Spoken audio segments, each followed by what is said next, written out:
There's working to improve, and then there's working to showcase your prowess. Both are eventually needed for the top-tier athlete, but the showcase must come much after. Work hard to build your fortune before cashing out your chips. The showcase period is when you stop improving. There's a time for this, but that time is not 8th grade or earlier.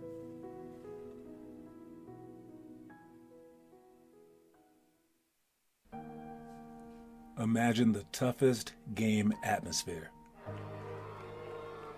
Now imagine if that was the only basketball you ever knew. Like growing up in New York, you'd either be forced to quit or adapt.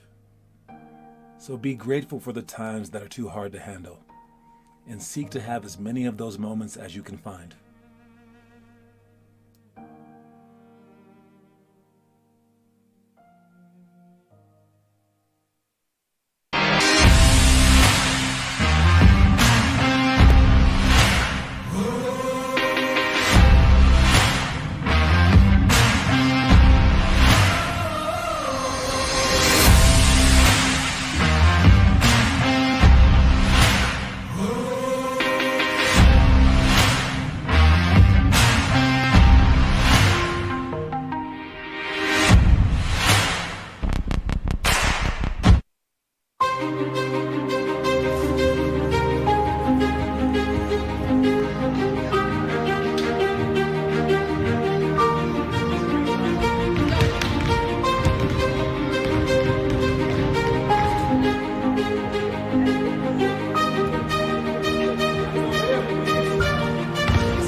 What's up?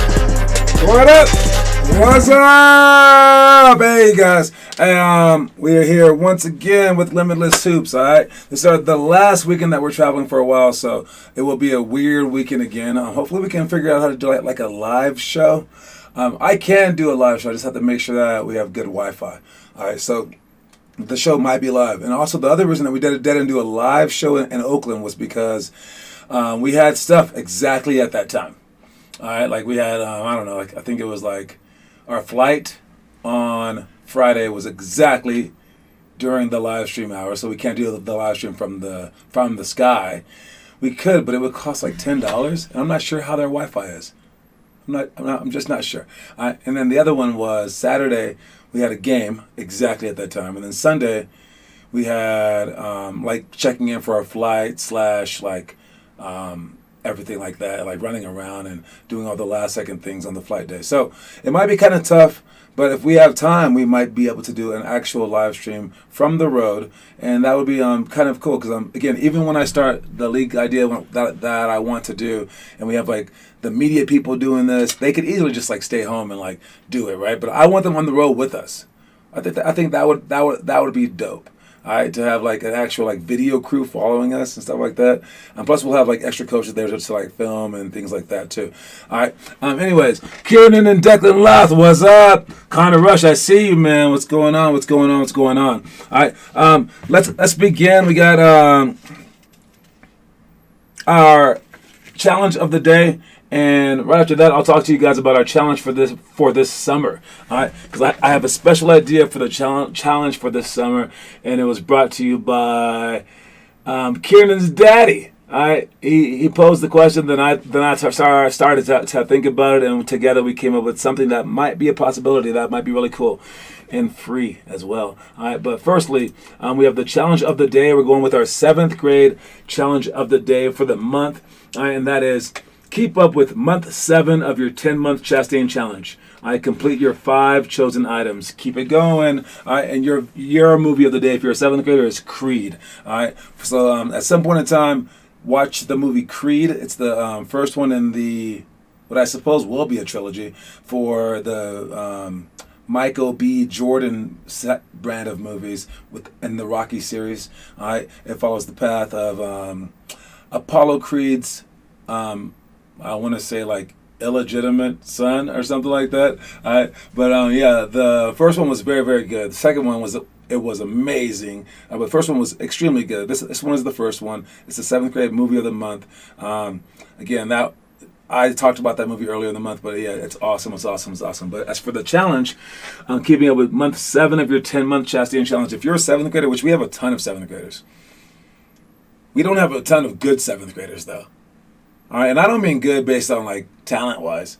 I mean good based on like, I want to be good, therefore I will try this. Yeah, we don't have those kids yet. All right, there are many different levels of like kids, and I guess I could start out with like just like the basic, right? So like you're in between, right? We all understand the in between levels, right? Where it's just like you're just like a basic player. All right, then we understand the bottom level, like you're not good and you don't want to be good, right? Then we understand the Michael Jordans.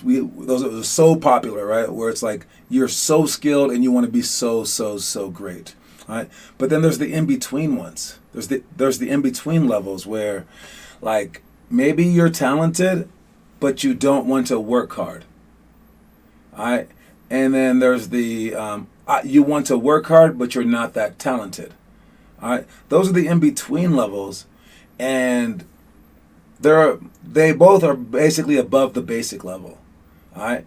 And if you can be above the basic level, then you have a chance to like basically achieve all your dreams. Only problem is you'll probably never be like the talented guys who want to work hard. Luckily for you though, there aren't that many of those people. Usually the ultra talented guys don't want to work that hard, so they're right below it. Those Michael Jordans, those Kobe Bryants, those like T-Max, those people like way up here, you can aspire to be them, but you're probably never going to be them. Like get it through your heads. You're probably never going to be them. But I still want you aspiring to be them. But these people right here, the ultra talented people who like don't want to work extremely hard, they are able to be caught. And those are the NBA guys. You can still make the NBA. Probably not like the Hall of Fame if you're not like a jump out of the gym 48-inch vert sort of guy, but still. You can still make the NBA, make millions off this game, and be one of the top 400 best players in the entire world. Yes. All right. So you can catch them. You can catch all those who aren't willing to work hard by either being like them and being talented and not being able to work that hard, or by being who you are, who you guys happen to be, and working extremely hard. There is no wiggle room in this for you. If you were one of the ultra talented people, there is, right? You can still make the NBA without working on your hardest. But for you guys, there is no wiggle room. So you have to work hard if you want these things. And I assure you, like, you have a shot. All because these dudes aren't working so hard. All right. So keep yourself out of this conversation, the down here conversation, and we have to at least be the ones who work hard. And again, this Chastain challenge, it doesn't include crazy things. All right. If you go to the challenge page, all right, which looks like this right here. All right. If you go to the view all challenges, you see this one. The Chastain challenge is the very, very first one. If I were asking you guys to like run up mountains, to like lift 1,000 pounds a day, to shoot 12,000 shots a day, I could see you guys not even trying. But I've made it as like simple as possible, and you just refuse to do the work. So for you 7th graders, the work is simple. I mean, if I asked this of like any future pro, they would easily accomplish this stuff. All right. The answer is this. All right. You have conditioning, health, mentality, skill, strength. This is a very, very simple challenge. All right. It's the Chastain challenge, but where it gets hard is it's the everyday aspect of it, then the every month aspect of it. You must choose one of these 10 things. One of them, let's say an easy one, is to eat left-handed, or eat with your opposite hand. Eat every meal throughout the day with your non-dominant hand. And if you choose that one, you don't have to choose any of the other ones. You can also just choose, hey, get back. Watch game film, sprint for each time the ball beats you back to defense. So for this one, it would be, all right, watch the game film, like that we're about to post to, or the one from last week or whatever. And each time that the basketball, that the other team has the basketball and they sprint down the court and they cross half court before you cross half court, you count that as one. And by the end of the game, you owe yourself that many sprints. All right, that would be an amazing accomplishment if you could just like watch for that one, count them 2, but then actually like run the sprints and do your consequences 3. That would be amazing. And then think about it during the game, the next game, and like just never let the ball beat you back, because you don't want to run more because you do this every single time, right? So you do one of these health ones, like 3 meals, completely finish 3 full meals per day to ensure you have energy. Just eat 3 times a day. Come on, that's an easy thing, right? So again, when you guys don't do these things, you could do dribble yoga for the mentality, just stretch and dribble at the same time. Go over our game focuses, skill stuff, which is form shots, triple cross, repeat, watch the game for turnovers, do 1 minute of ball handling for every turnover that you made. Some strength stuff like ball throws, commercials, doing push-ups during the commercial breaks, like that one football player who turned into a politician, Herschel Walker. Yes. All right. And you just pick one per month. But for 7th graders, you want to choose 5 new ones every single month. And again, the only person to ever do this for multiple months is actually Finley Chastain. And she did it for about 1.5 years. All right, she turned it into me every single month, 1.5 years. Boom, boom, boom, boom. Like never missed anything. The days that she did miss, it was because we played 8 games in one day, and her mom wouldn't let her stay up to do it. All right, things like that. All right, if you want to be great, you have to actually put in the work. And for this one, it's great because it starts off super easy and then it gets super hard. And for the 7th graders, you're supposed to do it for 10 straight months. Other grades, they have it kind of dispersed throughout, where like maybe you'll be trying it for 1 month. All right, so that's the Chastain challenge. That's what the 7th graders are supposed to be doing. And if you have been doing it, you are on month 7. Congratulations. All right, but again, I don't think we have anyone doing this. I haven't been. This sheet right here it would turn into me as well, and you guys haven't been turning it in per month. So yes, take care of that stuff, por favor. All right, moving on. Success can't be forced is the quote of the day. All right. Yeah, I'm starting to believe that. Although I would love to force you guys to make it to D1. I would love to. I just can't. It doesn't work that way. I just don't see you all the time. And then through everything that you need, we talked about it yesterday, you also need your enthusiasm. So I could force you, I guess, to get more skill, right? More stamina and all the other stuff, all the other S's. But for the one S, where it was what was it called? It was like enthusiasm, but the word was what was the word? The word was Spirit, yes. All right. So I can force you to get stamina by making you run all the time. I can force you to get speed. I can force you to get strength, and I can force you to get skill. But I can't force you to get to have your spirit up. What's up, Gavin Witt? I see you, man. Yeah, I can't force your spirit to be high. So, yeah, success can't be forced. It can't be. In the end, it has to be because you want it. So I can try to inspire you with stories and things like that, but yeah, in the end, you have to want it. So we're going to find out. Spirit, thank you so much, Finn Kaufman. But so we're going to find out this summer. All right, so the question was posed, what do we do in the off weeks? Like, what other kind of camps can we sign up for? And I was like, oh, there's Gold Crown Camp, but we used to have 3 different camps in California. First, we would do the high school camp, like 9th through 12th graders, but or maybe like 7th through 12th graders. I think that I put it 7th through 12th graders, and then like our best 4th and 5th graders, they would join that one too. That was the ultra serious one.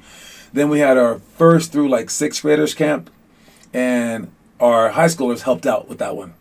And that one was more like just like playing games all the time. And for our 3rd week, we had our 3 through 5-year-olds, and that one we had all the 1st through 12th graders helping out for that one. Where we had like in the end, man, we would have about 30 kids at that camp for 3 to 5-year-olds, and we would have at least 30 counselors. So it was like 1 kid per counselor. It was awesome, right? But for this year, we're not doing that. We're just having 1 camp, the 6th through the 10th for everybody, and then we have no more camps. So it was like, well, what will we do during that time? And I know Connor had mentioned it, but I want to make it official. Let's do the 5-week challenge. Now no one has to sign up for any camps. All right, camps cost like $500 a week per kid, stuff like that for most people. I mean, like ours costs like $100 or $200, but you know, most camps cost a ton of money. They're all this stuff, and I'm like, you know, if you have all day that you want to spend, all day long, just chilling, right? All day. How about we kind of force success upon you for this one? Success can't be forced, but it could be like regulated. All right, so like, how about we pull out a phone and we see like the weeks. All right, we see which weeks that we have for that month. Okay, so I'm gonna go like this. All right, so our camp is during the 2nd week. All right, and I'm not sure when school gets out, but it probably depends on when school gets out. But if you count every week except for when we travel the 11th. Sorry, the week of the 11th through the 15th. So we have to be done by then. So we have the week of the 4th of July. That would be 1 week. So let's say that we finish this process on the 10th. All right. If we go backwards, that is 1, 2, 3, 4, 5. There you go. Perfect. All right. So if we start on the 4th or the 5th of June, our 5 weeks will be done right before the week that we start traveling, giving you like 5 days to recover. All right, and still maintain the strength. And so if we start on June 4th, on June 5th, that Sunday maybe. And I was thinking of doing it with Connor, with Noah, Taz, and with Kiernan, because that's 3 different players who are say that they're totally into it, and they are also like at three different levels. Okay, so on our side again, and if you look at the challenge section, the 5 perfect weeks, which Connor Rush definitely whiffed on, killed him. All right, it's this. We would do it for 5 straight weeks, and that first week during our camp, it's just a mile a day. Maybe you guys could meet afterwards, do some during lunchtime, something like that. It's a mile a day, plus 5 minutes of jump rope, 15 to 5. Divine drill, and then 30 seconds each for ball handling, and that's it. All right. Then for the 2nd week, we won't have camp, so you guys can meet at like 9 in the morning, 10 in the morning, 11, something like that. And like, you know, whenever your parents go to work, just be dropped off somewhere. What's up, Alina Wong? All right, and then you guys can do the 2 miles with 7 minutes of ball handling, then 16 and 6 for your divine drill, then 50 seconds each for the ball handling. All right, and then during that time, or maybe after that time, because it'll probably take you maybe an hour to do that, you guys can shoot together. You can do whatever you want. Maybe you guys can space these things out throughout the day, have lunch in between, whatever, and just take the entire day to do it. Because I assure you, this stuff will be exhausting if you're doing anything else. So now your parents don't have to pay for all those camps. You get to kind of just like skip the camps and just do this stuff all day long and just hang out together. And maybe even you can accomplish the hardest part about this. Because it's not 5 perfect weeks until you do it perfectly, right? Just doing it on your own doesn't count. Each of you should try to get 7 kids, all right, to do it 1 day a week apiece. So all 3 of you guys can do it for 7 days a week. But each of you get like 7 other people. So like maybe Karen can get his brother for just the Mondays, right? And we've had people do this before. We've had people try this before. Finley tried it. I think she came up a little short. Ben Levy tried it, came up short. Finn Kaufman says he tried it. Cameron tried it. No one's done it with like people because I mean like to hold you accountable. I would know that you did it if you did it with 7 people because they would be there on those days. I would definitely know it, right? All right, but Troy and Gabby Rickman, they both finished it. Why did they finish it? Well, they got forced to finish it, all right, by their mom, all right, because their mom did the runs with them. She filmed them. It was crazy. Like we know that those 2 did this thing. They were exhausted, but they were on fire afterwards. They got so much stronger afterwards. It was amazing. All right, but again, when you're forced to do it, it's not as special, but it still counts. So how about this summer we do this? And you guys try to get 7 people each, or you can count yourselves among those 7, and then just get 4 others if you have to. All right. So between the 3 of you, try to convince 4 other people. All right. And again, that would be Kiernan Louth, Noah Masseth, and Connor Rush. Those are my picks to do the 5 perfect weeks, and we can do something special. Again, if you guys get like 21 people, like we're 7 people each to do this with you, where they just come 1 day a week. They only have to do 5 days for the whole summer. That's all that they have to do. I think it'll be something special for you guys. And of course, right before we get there, we'll be doing those 3 straight tournaments. Your body will be so used to doing 5 miles of running a day that you'll have so much energy that when we get there, you're no longer doing this workout. You will be able to run forever, especially coming from Colorado, going down to sea level, and like Florida or wherever we happen to be going, Arizona, Toledo, Ohio. All right, so I mean, you're going to be like amazing. Since you have all day to do it, you guys might add like shooting to this as well. All right, so you guys will be on fire. All right, it'll be a very, very special time. I will get 7 people to do it with me. All right, well, we will see if that happens. And again, the main point to get your parents in on this is to tell them that they get to save money. And if they're going to pay for 3 different camps for those weeks, have them give you like 10% of that payment. So if they were going to spend $1,000 on camp for the summer, be like, just give me $100, give me $200, and I'll do this.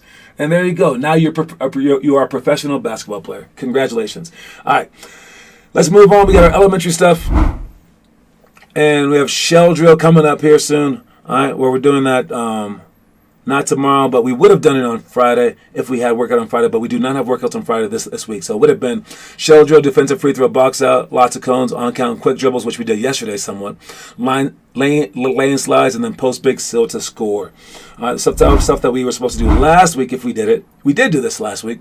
All right, partner passing, football catch, sideline inbound seal, taking a charge, running hook shots and hook serves with D. We totally screwed up on a couple of these during our game. One, we had a chance for some football passes, and we didn't accomplish those. So you guys should have focused on the football passes a lot more.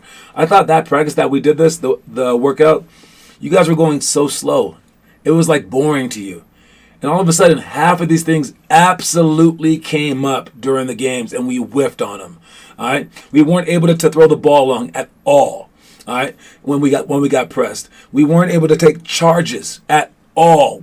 I think one person got an offensive foul called for in their favor, but it was because the other guy just threw you down. It wasn't really a charge. All right, and then the last one was the sideline inbound seal. All right. And we would use this strategy actually on our press break when we're getting the ball in bounds, and it's you don't release too early. All right, you want to basically post them up after you set a screen, pivot, post them up, and then you point to the spot that you want the ball. Then they bounce pass it to you, then you go. All right, but if all you do is run close to them and you allow them to pursue you, now you're going to get trapped in the corner, and that's not what you want. So understand that that's the very, very first part of our press break is to get the ball not in the corner. All right, so we practice this stuff. We suck during the practice, and then we suck during the games. So I need you guys to focus a lot more during the practices because it's directly correlative for the games. All right, let's move on to our trivia question of the day. Our trivia question today, all right, is let me think. It is about. I already pulled it up. Who is it? Who is this? Oh yeah. It's about this guy. All right, Marcus Smart was just named Defensive Player of the Year, which is an oddity because he's a guard. Usually goes to the big man, like always goes to the big man. But the guy that gave him the award and surprised him with it was Gary Payton. And Gary Payton was there because Gary Payton was the last guard to win this award. All right, and Marcus Smart even said, like, unless your initials are GP, no guard is allowed to win the Defensive Player of the Year award, and he won it. I don't know if the league just gave it to him because of that tweet, but he totally won it, and he's deserving of it. There were a few guys deserving of it. Bam Adebayo was a little bit mad. Giannis always deserves it. Gobert won it like the last few years. But Marcus Smart won it this year. But in honor of that, the algorithm, the random touch, gave me GP, Gary Payton. So I looked up some trivia questions on Gary Payton, and this question is it. All right. Gary Payton was known for his trash talk. All right. And again, you have one chance to answer this. All right. I want to know, out of all the technical fouls that Gary Payton has had in his career, where does he rank all time in technical fouls? And who's above him? That's the question. That's a really, really hard question. And I've searched for this question. It is hard to find. I just got to tell you that. So heads up for that. All right. So Gary Payton is definitely in the top 10 all time and in receiving the most technical fouls. What number is he and who's ahead of him? All right. That's the question. Gary Payton. Defensive extraordinaire, Mr. Trash Talk, Mr. I snarl my lips at you and I take the ball, my nickname's Glove, Gary Payton.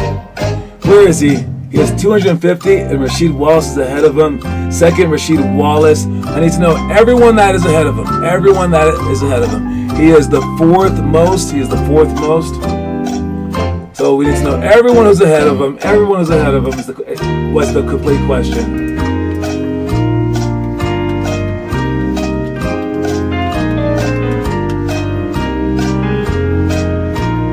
Boom. I need to know everyone who's ahead of him. Everyone's saying the same exact answer, but no one's giving me everyone who was ahead of him. Everyone who's ahead of him. There we go. Now we're talking.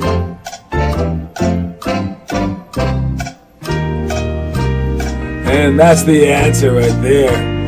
All right. It looks like we do finally have an answer, and it looks like, oh man, you know what? I was actually thinking of counting, some of you guys are kind of up there. And maybe like you posted first, maybe you posted second. I know what website you guys are on where you're getting this stuff. I said the most technical fouls of all time. I'm including coaches. Name the coach, too. Name the coach who's ahead of him as well. There you go. First person to name the coach as well gets it. Name the coach as well, and then you prove to me that you totally might know this. All right? Because, yes, Karl Malone had 332 technical fouls. Charles Barkley had 329 technical fouls. Rasheed Wallace had 317 technical fouls. Okay? So, hey, I asked the additional question. Who was the coach that is up there with them? Because Gary Payton had 250 technical fouls, so those three were ahead of him. But there's one coach who's ahead of him as well. Who is that coach? Who is that coach, bruz? All right, who's the coach? This will break the tie. I'll count it as a tie until I see that coach. All right, who is he? Did anyone mention him before? No, we did not mention him before. Penny Hardaway's the coach? That is not the coach's name. Who was the coach that just got so many T's? He's contending with the player. He was also a player, too. Pat Riley's a decent guess. That's a nice guess. Doesn't get at that many T's, though. And I'm surprised that Noah Masseth is not getting this answer right. Noah Masseth in particular should get this answer right. Anyways, put it down, just add it. All right. Anyways, in the meantime, let's check out our homework of the day. Kieran posted homework for the swoop layup. I can't wait to get started with that one. All right, the swoop layup. Let's just get right away for the swoop layup today, man. Triple cross repeat. I see you, Alina. Great job. Great work. Derek Valdez posting. Good job. Austin posting some one-on-one stuff. All right, I'm down with that. All right, and the picture of the day is the Miami Heat. All right, the Miami Heat have mastered winning with undrafted talent. All right, I think that is a pretty amazing thing that they've done. Jerry Sloan is the answer on Noah's 18th guess. Did Noah guess the rest of the stuff? He did say 4th. Noah said no Google. Noah hasn't named the other people. Noah, name the other people, and you'll be the first to name them all. They've already been named. I can't put you ahead of Alina and Finn just for guessing the coach. Kieran guessed the coach as well. Did Kieran guess the other ones? He guessed Rasheed Wallace. And there's the first person to guess all of them. That would be Finn Kaufman. All right, so Finn Kaufman will get the point. If you named all those people, then I know. We'll give it to Finn. I try to give people some extra chances. Finn got it right once, then he got it right twice, then he beat you the third time. So Finn won on all 3 accounts. But yes, Pat Riley's team, though, the Miami Heat, they do always win with undrafted talent. This is you guys. These are the hard workers. These are the guys you get to tell to work hard, but the totally talented people, they don't want to do it. Think about that. The Heat are always up there, man, and they're the hardest working team, and no one wants to be a part of them. That's what you guys need to bring to the table. You can't want to just be one of the talented people, because then you're very restricted. This team allows for anyone to be great. This is who you want to be. And let's watch our story of the day real quick.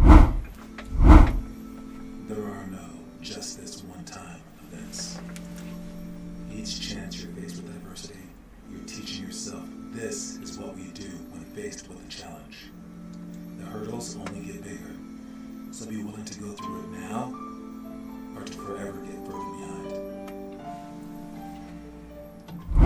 All right, that is true.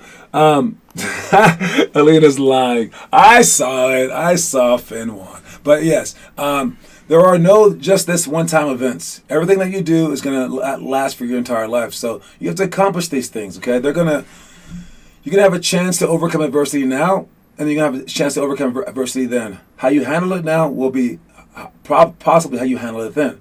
So try to succeed now, and it'll last for your entire life. So if you can't slide down that slide because you're too afraid when you're 3 years old, you're going to have trouble in the job interview. Don't think that those things aren't connected. Don't be like, I'll just get better later. I'll get better later. And one short-term example of that is like you're rebounding. When I'm like box out and then you're playing against some bad team and you just jump up and you're like, but I got the rebound. And I'm like, but you weren't doing the right thing.